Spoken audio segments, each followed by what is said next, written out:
Observation post Rock in Afghanistan, when Marines were out for 2 months at this OP and had just insane numbers of ghost encounters and shit happening where they're actually being... Yeah, this is actually a story that got picked up by the... I found this out after the fact, that OP had also been used way back in the 1980s by the Russians.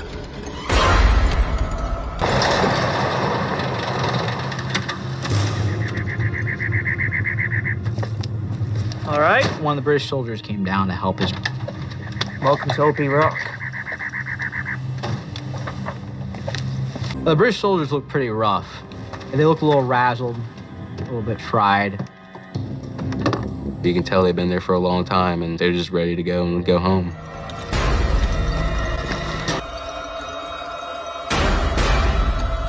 And they said, oh, let's talk to Daddy. Take care of her, feed her, because you won't ever find a more diligent sentry. Hey. Finally, it was time for the British soldiers to go.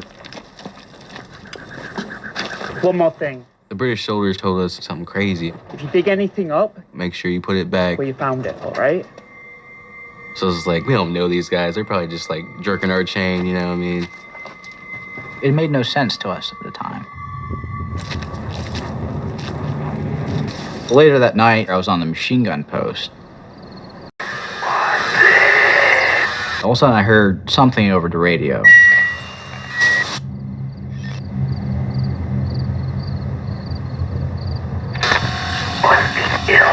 It was a crackling, gurgling noise that kept fading in and out.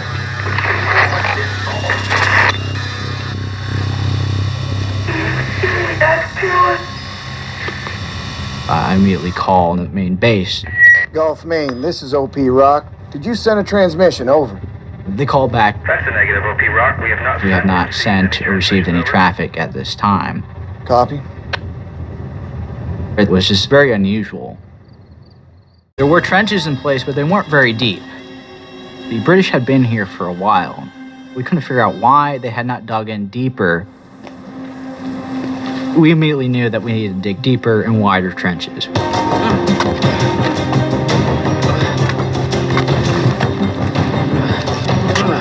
I'm digging.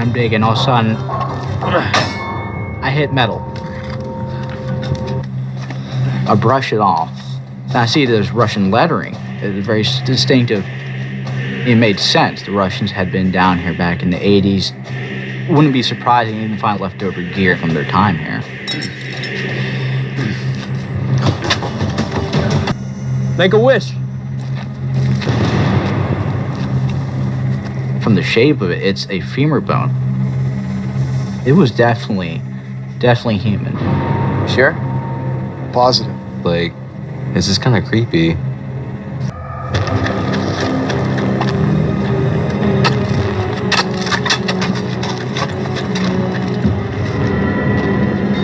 But you couldn't dig anywhere without digging up bone after bone.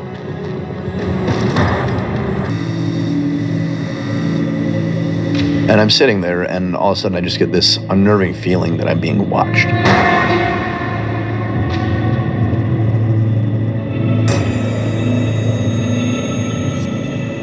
It just sent chills through my entire body.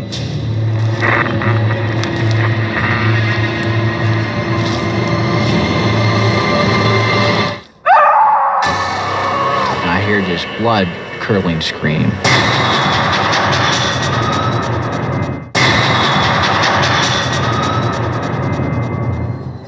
Guys, it's not good.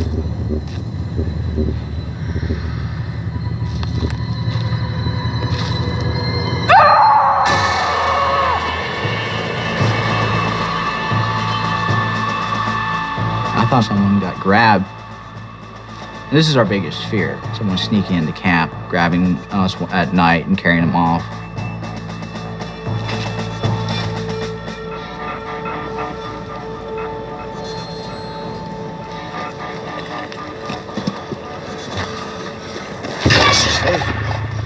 He's like, man, what was that? I was just like, I don't even know, man. It was just like really creepy.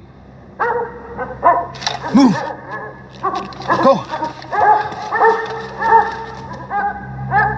Go! I assumed that it was a person that had caught in the wire.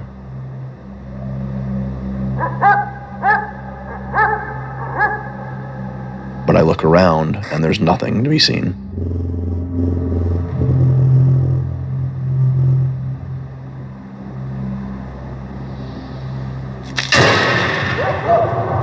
I saw something move across right outside our perimeter wire. We immediately went, guns on ready, straight to the little front entrance where a razor wire was, shined a flashlight out there to look. I thought someone is going to try to either take a pop shot at us or throw a grenade into the OP. I don't have a visual. So I grabbed the thermals. Thermal optics would very clearly show anybody that was hiding behind brush or hiding in the dirt. You can very clearly see its shape. From the body heat, tell if it's a person or an animal. We'll take a look in the morning. We just shrugged our shoulders and went back to post and acted like nothing happened. Good night. So early next morning, I took Lance Corporal Parker down with me. You always have a battle buddy watching your back. Being outside the wire, you feel very exposed for any kind of sniper attack. So we didn't want to spend a whole lot of time out there. I see something in the distance.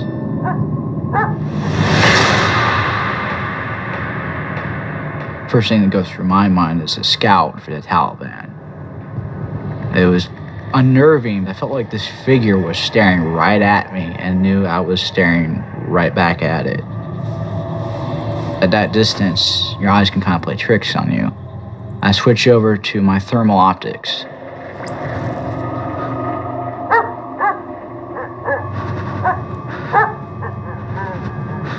So, thinking that I had made a mistake somehow, I switched back over to my night vision goggles.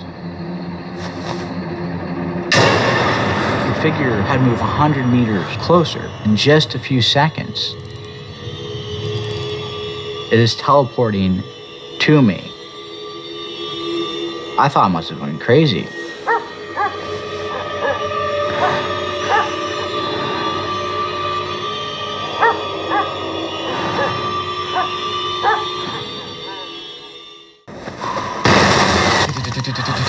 Bang, bang, bang, bang, bang, bang. Holy hell, we're all about to die right now. Someone finally got in. Someone is trying to kill us. We've been shot at before, but this is close. Time to go to work.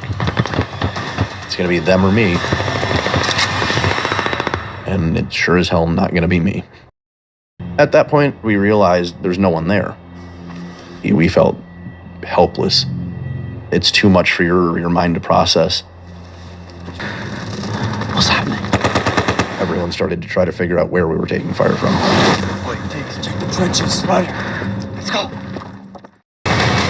All I remember was hearing the noise.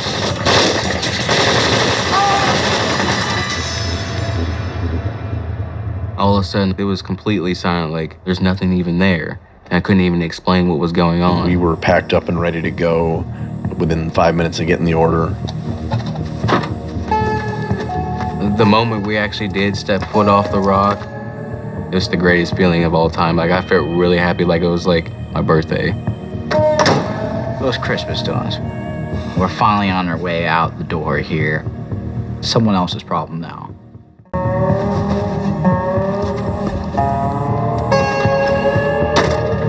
See you chaps see any ghosts? Yeah, the place is proper haunted. This one time, early on when we first got... Eventually, I found out the true recent history behind OP Rock.